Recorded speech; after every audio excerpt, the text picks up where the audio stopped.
हाँ जी। हाँ, नमस्ते बच्चों। हाँ, अभी हम आपको बताएंगे कि भारतीय राज्यों पर सहायक संधि जो है उसकी क्रियान्वती किस तरह से हुई। लॉर्ड वेलेजली ने भारतीय राज्यों पर जो सहायक संधि का शिकंजा कसा था, वे भारतीय राज्य कौन कौन से थे और इसको इस संधि में लेकर के कितना वार्षिक उनको जो कंपनी को कितना वार्षिक कर देना पड़ा, ये सारी बातें हम आपको बताएंगे। हाँ, तो वेलेजली ने अपने कार्यकाल में जो सहायक संधि भारतीय राज्यों के साथ की थी, वे जो राज्य थे उनमें सबसे पहला जो राज्य है हैदराबाद राज्य था, जिसने सहायक संधि को स्वीकार किया था। क्योंकि हैदराबाद का निजाम जो था जॉन शोर के शासनकाल में अंग्रेजों से नाराज़ हो गया था, किंतु वेलेजली ने अब निजाम को वापस अपने पक्ष में कर लिया और उसने सहायक संधि स्वीकार करने के लिए निजाम से बातचीत शुरू कर दी और अपनी आंतरिक कठिनाइयों के कारण जो है हैदराबाद के निजाम को ये संधि स्वीकार करनी पड़ी। तो उसने सबसे पहले जो है सहायक संधि को स्वीकार की थी वो हैदराबाद का निजाम था और इसने 1799 ईस्वी में अंग्रेजों से ये संधि की थी और इस संधि के फलस्वरूप निजाम ने अपने राज्य में कंपनी की सेना की 6 बटालियन रखवाई और इस सेना के खर्च के लिए निजाम ने 24,17,000 रुपये वार्षिक धनराशि जो है कंपनी सरकार को देना मंजूर किया और हैदराबाद में से जो फ्रांसीसी सेना रह रही थी इनको निकाल दिया और सहायक संधि की धाराएं जो है वो यहाँ पर हैदराबाद में लागू कर दी गई थी। 1800 ईस्वी में सहायक सेना के खर्च के लिए निजाम को वे सभी प्रदेश भी कंपनी को सौंपने पड़े जो जो निजाम था उसको मैसूर के युद्ध के बाद प्राप्त हुए थे। क्योंकि मैसूर का जो चतुर्थ युद्ध हुआ था इसमें टीपू सुल्तान मारा गया था, तब उसके जो मैसूर से प्राप्त हुए राज्यों का जो बंटवारा था उस बंटवारे में निजाम और कंपनी मतलब अंग्रेजों ने कर दिया था, मराठों ने मना कर दिया था। तो वो राज्य जो थे जो प्राप्त हुए थे वो भी कंपनी को सौंपने पड़े। इस प्रकार निजाम पर अंग्रेजों का प्रभुत्व स्थापित हो गया और उसकी मराठों के साथ गठबंधन करने की संभावनाएं जो थी वो सदा के लिए खत्म हो गई। दूसरा जो है अवध तो अंग्रेजों के चंगुल में पहले से ही फंसा हुआ था। वेलेजली अवध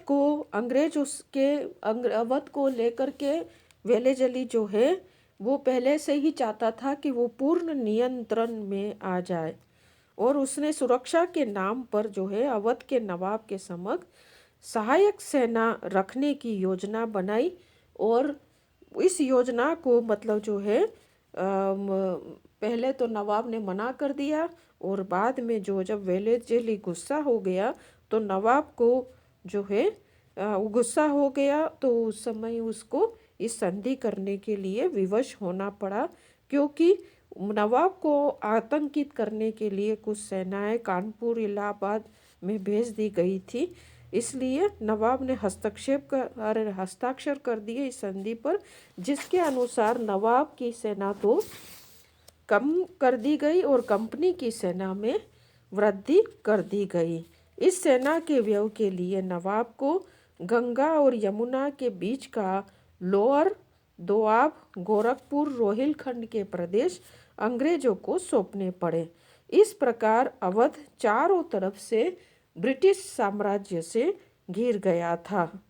अवध तो 1765 ईस्वी से ही कंपनी का मित्र राज्य था और यहाँ के शासकों ने जो है वो कभी भी कंपनी के विरुद्ध कोई कार्रवाई नहीं की थी। फिर भी उस राज्य पर सहायक सेनाएं रखना बढ़ाते रहना और सेना के खर्च के लिए नवाब से धनराशि की मांग करना और उपजाऊ प्रदेश को हड़पना, ये सारी जो कार्यवाही है ये जो है उसकी इतिहासकारों ने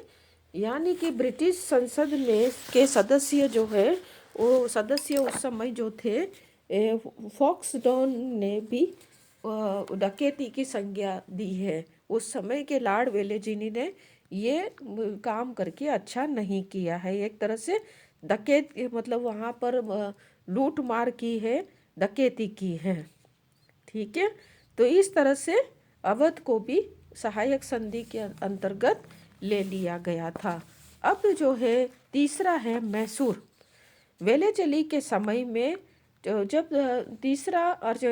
चतुर्थ आंग्ल मैसूर युद्ध हुआ था, इसमें टीपू सुल्तान जो है वो वीर गति को प्राप्त हुआ था और उसने जो टीपू सुल्तान के प्रदेशों को हथियाए थे, उन हथियाए हुए प्रदेशों को निजाम हैदराबाद का और कंपनी ने आपस में बांट दिए थे, क्योंकि मराठों ने तो लेने से इनकार कर दिया था। तो जो नाम मात्र का जो मध्य में एक छोटा सा मैसूर का राज्य का भाग रह गया था, वो प्राचीन हिंदू राजवंश जो वाडियार वंश था उसके वंशज जो था कृष्णराज को दे दिया गया था और उसके साथ सहायक संधि कर ली थी। इस संधि के अनुसार मैसूर राज्य में एक सहायक सेना रखी गई और जिसके खर्च के लिए जो है 22 लाख रुपये जो है कंपनी को चुकाने की बात को मैसूर के शासक ने स्वीकार कर दिया था। चौथा जो राज्य था मराठा। पेशवा माधवराव द्वितीय की मृत्यु के बाद पेशवा बाजीराव द्वितीय पर प्रभाव स्थापित करने के लिए सिंधिया और होलकर के बीच में बहुत ही कंपटीशन लंबा चला था और पेशवा ने जो है वो सिंधिया का संरक्षण स्वीकार कर लिया था और होलकर के भाई जो बिट्टू जी होलकर के भाई बिट्टू जी होलकर की जो है उस समय हत्या करवा दी गई और होलकर ने अपने भाई की हत्या का बदला लेने के लिए पूना पर आक्रमण किया था और पेशवा पूना से भाग गया और बसीन आ गया और वेलेज़ली से उस समय उसने सहायता मांगी थी। वेलेज़ली ने सहायता देना इस शर्त पर स्वीकार किया था कि वो सहायक संधि की शर्तों को स्वीकार कर ले। पेशवा ने वेलेज़ली की जो शर्त है उसको दिसंबर 1802 में स्वीकार करते हुए बसीन की संधि कर ली और उसमें सहायक संधि की सारी शर्तें जो थी उन सभी को स्वीकार कर लिया। और इस संधि के बाद जो है द्वितीय मराठा युद्ध जो आंग्ल मराठा युद्ध में जो है पराजित होकर नागपुर के शासक भोंसले ने देवगढ़ की संधि और ग्वालियर के शासक सिंधिया ने सुरजी अर्जन की संधि स्वीकार कर ली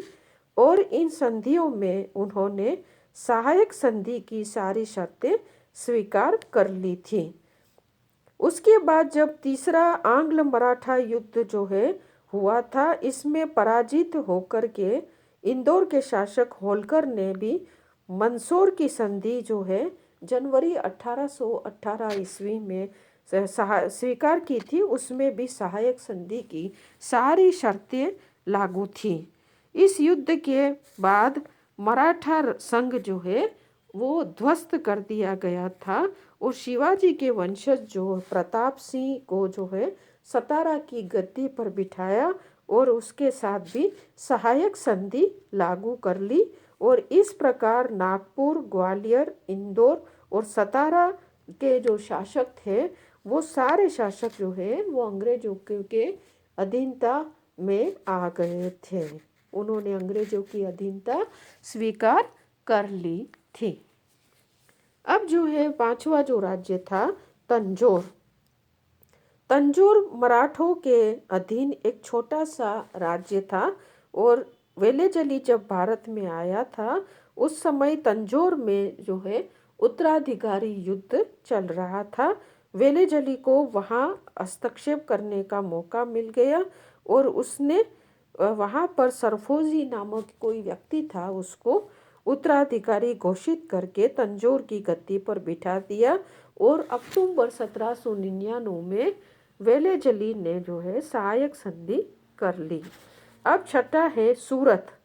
मध्यकाल में सूरत जो है वो मुगल साम्राज्य का अंग रहा था और मुगल साम्राज्य के पतन के बाद जो है मुगल सूबेदार ने अपनी स्वतंत्रता की घोषणा करके खुद को सूरत का नवाब घोषित कर दिया था और सैद्धांतिक रूप से भी वो सूरत के अधीन ही रहा। फिर भी वो सैद्धांतिक रूप से जो है सूरत जो है मुगल सम्राट के अधीन ही रहा था। सूरत में मराठों को लूटमार के कारण 1759 ईस्वी में मुगल सम्राट ने सूरत की सुरक्षा का भार जो है कंपनी को सौंप दिया था और सूरत में जो है कंपनी ने अपनी जो सेना अंग्रेज सेना थी उसको तैनात कर दी और जितना भी सेना का खर्चा था वो नवाब को देना पड़ेगा, यह स्वीकार कराया गया। और जनवरी 1799 ईस्वी में जब सूरत के नवाब की मृत्यु हो गई तब उसका छोटा भाई जो है वो नवाब बना था, वो गद्दी पर बैठा था और वेलेजली ने उस पर दबाव डाल करके और उसके साथ भी ये संधि कर दी थी। और इस तरह से नवाब ने अपनी सैनिक और असैनिक प्रशासन कंपनी को सौंप दिया था और कंपनी ने नवाब को 1 लाख रुपया वार्षिक पेंशन देना स्वीकार कर लिया। इस प्रकार से सूरत भी कंपनी के अधीन आ गया था। अब जो है कर्नाटक का जो है 7वां जो कर्नाटक एक राज्य जो है वो भारत में है, आज भी है वो। तो वहाँ का नवाब जो है बहुत पहले से ही अपनी राजधानी अर्काट को छोड़ करके मद्रास के उपनगर में एक शानदार जो महल में रहने लगा था और बहुत ही आराम पसंद और ऐश्वर्यता को मतलब पसंद करता था, तो बहुत खर्चा करता था, इसलिए अंग्रेजों के कर्ज में वो दबता जा रहा था। तो वेलेजली ने के आने के बाद उसने जो उसे यानी कि कर्नाटक के नवाब को 6,23,000 पाउंड केवल ब्याज के रूप में चुकाने थे और 1795 ईस्वी में नवाब मोहम्मद अली की मृत्यु के बाद जब उमदाद उल उमरा गद्दी पर बैठा तो वेलेजली ने नवाब को एक संधि करके उसकी जो भूमि उसके पास गिरवी पड़ी थी उसे स्थायी रूप से कंपनी के नाम पर कर दी गई। नवाब ने वेलेजली का ये प्रस्ताव जो है उसको स्वीकार करने में आनाकानी की, लेकिन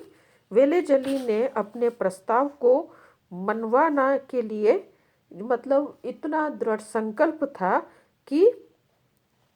संकल्प हो गया था, इसलिए उसने क्या है कि नवाब पर अंग्रेजों के विरुद्ध षड्यंत्र करने का आरोप लगाया और जुलाई 1801 में नवाब की मृत्यु हो गई और अली हसन जो है वो गद्दी पर बैठा था। अली हुसैन ने भी वेलेजली के प्रस्ताव को ठुकरा दिया और वेलेजली ने भी अली हुसैन को गद्दी से हटाकर नवाब के भतीजा जो था अजीमुद्दौला को कर्नाटक का नवाब बनाया। 25 जुलाई 1801 में अजीमुद्दौला से संधि कर कंपनी ने कर्नाटक का सैनिक और असैनिक प्रशासन अपने नियंत्रण में ले लिया तथा कर्नाटक के राजस्व का 1/5 भाग कंपनी को नवाब को पेंशन के रूप में देना स्वीकार कर लिया और इस प्रकार कर्नाटक भी जो है अंग्रेजों के ऊपर आश्रित हो गया था। ठीक है बच्चों, थैंक यू।